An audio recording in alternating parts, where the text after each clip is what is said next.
Hey guys, so I'm going to show you how I was able to do this animation. Now disclaimer, I'm not a master, I just learned this last week, but I want to show you guys how I was able to achieve this. First, you'd want your workspace be set in the animation workspace. This will give you access to the key tab.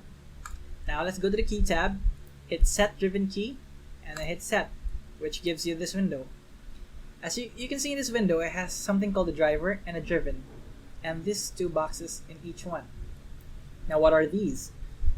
The driver is an object which you will use its attributes to tell the other object, which is a driven, in what state its attributes should be. Now to demonstrate that, I'm going to use a simple sphere and a simple cube. Now first thing, I'm going to need to set which one is the driver and which one is the driven. The sphere will be the driver, and so I'm going to hit load driver, and my cube is going to be the driven, which is why I'm going to hit load driven. I've decided that the sphere's translate y value will drive the cube's rotate y value. Once I've selected the attribute, I'm going to hit key. Now key works just like how a keyframe would be, except that it is not found in the timeline. It merely saves the state of these two attributes. So the sphere's translate y is in 0 right now, and the cube's rotate y is in 0.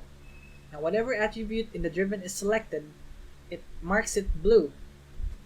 Now that state is saved, so whenever the sphere's translate y is 0, rotate y of the cube is 0. Now I'm gonna give it another state. I will move up the sphere, along its y value by 5. And whenever it is in 5, I'm gonna make sure that the cube has rotated by 360 degrees. I'm gonna key it. You can see the change of state in this graph. Now whenever the sphere is at 5 along its translate y, the cube would have rotated by 360 degrees. And whenever the sphere is in the translate y value of 0, the cube would not have rotated at all. And any value between the sphere's translate y between 0 and 5 would relatively affect the rotate value of the cube from 0 to 360.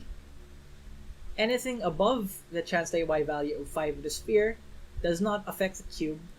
Same goes with the first key. Whenever it is below 0, it no longer affects the cube. Now let me go back to my Optimus Prime to show you which drives what. In this model, I have two main parts, the chest and the waist. Now the chest drives most of the parts. Oh, by the way, the chest and the waist each have a lot of children objects. Now whenever the chest translates along the y-axis, it drives the head, these shoulder joints, and the waist. Now each of the shoulder joints, whenever it rotates along the y-axis, drives the rotation of the y-axis of the upper arm. Now the upper arm, whenever it rotates along the y-axis, rotates the forearm along its x-axis. Now whenever the forearm rotates along the x-axis, rotates the hand along its x-axis. And unfortunately, the hand doesn't rotate or drive anything, which is ironic because we use our hands to drive normally. And one more thing, the feet are driven by the waist.